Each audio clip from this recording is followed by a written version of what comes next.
আমি elevator education থেকে Souvik sir কথা বলছি। আমি সমস্ত স্টুডেন্টদের ম্যাকআউটের যারা এবারে তোমার এই 3 তারিখ থেকে 3 জানুয়ারি 2025 থেকে যে এক্সামটা স্টার্ট হচ্ছে ম্যাকআউটের, তো সমস্ত স্টুডেন্টের আমি শুভেচ্ছা জানাচ্ছি যে তোমরা খুব ভালো করে পরীক্ষা দাও এবং একদম ভালো করে এখন পড়াশুনো করো। তো বিশেষ করে যারা এমবিএ স্ট্রিমের স্টুডেন্ট আছো তাদেরকে যেটা আমি বলতে চাইছি যে প্রথমেই তোমাদের ইকোনমিক্স বোধহয় সম্ভবত কী পেপার দিয়ে পরীক্ষাটা শুরু একটু দেখতে হবে, যাই হোক না কেন ইকোনমিক্স দিয়েই মনে হচ্ছে শুরু হচ্ছে।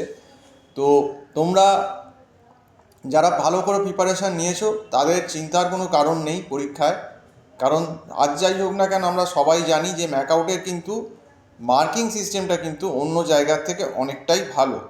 ম্যাকআউটের মার্কিং সিস্টেম আর ম্যাকআউটে কিন্তু একটু পয়েন্ট করে লিখলেই কিন্তু মার্কস পাওয়া যায়, যেটা কিন্তু অন্য ইউনিভার্সিটি দেয় না। কাজেই ম্যাকআউটে যারা কিন্তু সাপ্লি পায় তাদের নিজেদের 90% কিন্তু দোষ আছে, তারা কিছুই পড়াশুনো করে না। কিন্তু যারা অন্তত একটু সিরিয়াসলি মোটামুটিও পড়াশুনো করেছে, আমার মনে হয় না যে তাদের এই পরীক্ষায় খুব অসুবিধে হবে বলে। অন্তত তারা একটা মোটামুটি স্ট্যান্ডার্ড নম্বর পেয়েই যাবে।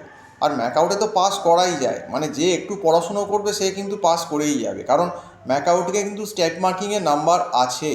ম্যাকআউটের কিন্তু পেপার চেকিং অনেক লিবারাল, কাজেই তুমি যদি পুরো না করতে পারো, তুমি যদি কিছুটা স্টেপ অন্তত দেখিয়ে আসো, তাহলেও কিন্তু তোমরা নম্বর পাবে। কাজেই যারা পরীক্ষা দেবে যে স্ট্রিমেই দাও না কেন, সে এমবিএ হোক, বিবিএ হোক, বিসিএ হোক, এমসিএ হোক, বিটেক হোক, যাই হোক না কেন, তো তোমাদের ফার্স্ট টার্গেট হবে যে প্রশ্নগুলো জানো মোটামুটি করতে পারবে সেগুলো আগে অ্যাটেন্ড করে নেওয়া, এবং যেগুলো মোটামুটি করতে পারছো না, কিছু কিছু জানো, ধরো অন্তত পয়েন্ট করে যেগুলো জানো সেগুলো কিছুটা কিছুটা করে দেখিয়ে আসা, মানে কোনো প্রশ্ন ছেড়ে আসবো না।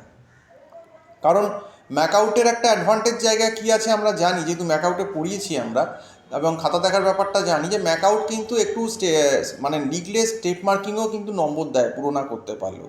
কাজে তুমি ম্যাথস বলো, গ্রাফ বলো, যাই বলো, স্টেপ মার্কিং হলে কিছুটা করতে পারলেও কিন্তু নম্বর পাবে। ওই জন্য যেটা পুরো না করতে পারবে কেটে দিয়ে আসবে না, মানে দেখিয়ে আসবে কিছুটা, যতটা পড়েছো ততটা রেখে দিয়ে আসবে, তাহলে অন্তত কিছু হলেও নম্বরটা পেয়ে যাবে। তো সেক্ষেত্রে আমি বলছি যে সেক্ষেত্রে আমার মনে হয় না যে কারুর কোনো সমস্যা হবে বলে।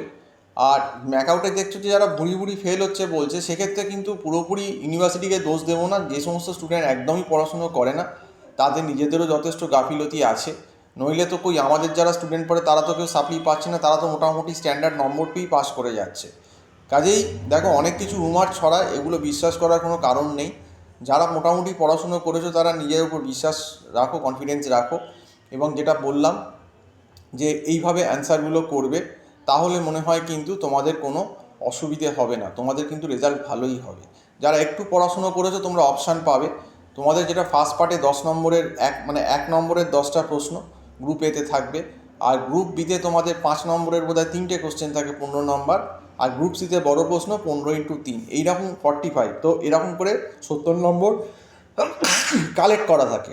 তো যাই হোক, তো তোমরা, আমার বক্তব্য হচ্ছে এইভাবে ব্যাপারটাকে চক আউট করে রাখবে, তাহলে আমার মনে হয় কোনো অসুবিধা হবে না। আগে যেগুলো জানবে সেগুলো করে নেবে, তারপর যেগুলো একটু ডাউট আছে সেগুলো যতটা পারবে পয়েন্ট দিয়ে, যতটুকু পারবে, সে পুরো না পারলেও 50% পারলে 50%ই করে রেখে আসো, কিন্তু করো, অ্যাটেন্ড করো। আর কেটে কেউ আসবে না, যেটা বারবার বলছি, কারণ ম্যাকআউটে আবারও বলছি স্টেট মার্কিংয়ে কিন্তু ম্যাকআউট নাম্বার দেয়।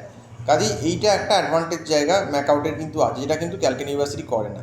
তো সেই জন্যই বলছি যে ভয় পাওয়ার কোনো কারণ নেই। যারা একটু মিনিমাম পড়াশুনো করেছে তাদের আমার মনে হয় না কোনো অসুবিধা আছে বলে। এবার দেখো যারা একদমই পড়াশুনো করেনি, পরীক্ষা 10-12 দিন আগে বই খুলছে, সেখানে কিছু করা যাবে না, সেটা কিছু করার নেই, সেটা ভাগ্যের ওপর। এখন তাদের যদি কপাল ভালো থাকে তো ভালো, নইলে গেল।